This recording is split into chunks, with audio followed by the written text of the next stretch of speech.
ஒரு சமயம் சிங்கம் பசியின் போது தன் இரையை பிடிக்க விலங்குகளை வேட்டையாடி துரத்திச் சென்றது. அதனால் எல்லா விலங்குகளையும் அழைத்து, ஒவ்வொரு நாளும் உங்களில் ஒருவர் எனக்கு இரையாக வர வேண்டும் என்று உத்தரவு பிறப்பித்தார். எல்லா விலங்குகளும் பயந்தன. எனவே அவர்கள் ஒரு கூட்டத்தை நடத்தி முதலில் முயல் செல்ல வேண்டும் என்று முடிவு செய்தனர். ஏனெனில் அது அவற்றில் சிறியது மற்றும் பலவீனமானது. முயல் பயந்து போனது. சிங்கக் குகைக்கு செல்லும் வழியில் ஒரு பழைய கிணற்றைக் கண்டான். அவர் ஆழமான மற்றும் ஆபத்தான கிணற்றில் பார்த்தார். முயல் ஒரு சத்தம் எழுப்பியது. அது மீண்டும் எதிரொலித்தது. அதனால் சிங்கத்திடம் இருந்து தன்னை காப்பாற்றிக் கொள்ள ஒரு யோசனை தோன்றியது. விலங்குகள் எதுவும் இல்லாததால் சிங்கம் கோபமடைந்ததுன்னு பாருங்கள்.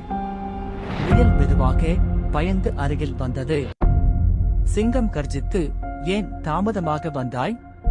அரசே, நான் வரும் வழியில் மற்றொரு சிங்கம் என்னை துரத்தியது. நான் அவரிடமிருந்து தப்பி ஓடிவிட்டேன். அதனால் நான் என் உயிரை உனக்காக தியாகம் செய்யலாம் என் ராஜா என்று பயந்த முயல் பதிலளித்தது. சிங்கம் முயலால் மகிழ்ச்சி அடைந்தது. ஆனால் காட்டில் இன்னொரு சிங்கம் இருப்பதை நினைத்து கோபம் கொண்டார். சிங்கம் கர்ஜித்தது. அந்த சிங்கம் எங்கே வாழ்கிறது தெரியுமா? ஆம், அரசே. என்னுடன் வாருங்கள் என்று முயல் பதிலளித்தது. முயல் சிங்கத்தை பழைய கிணற்றுக்கு அழைத்துச் சென்று, அரசே, இந்த கிணற்றில்தான் அந்த சிங்கம் வாழ்கிறது என்றது.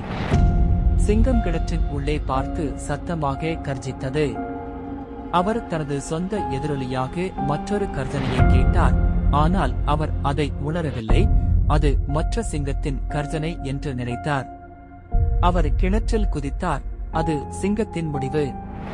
முயல் தனது உயிரை காப்பாற்ற முடிந்தது.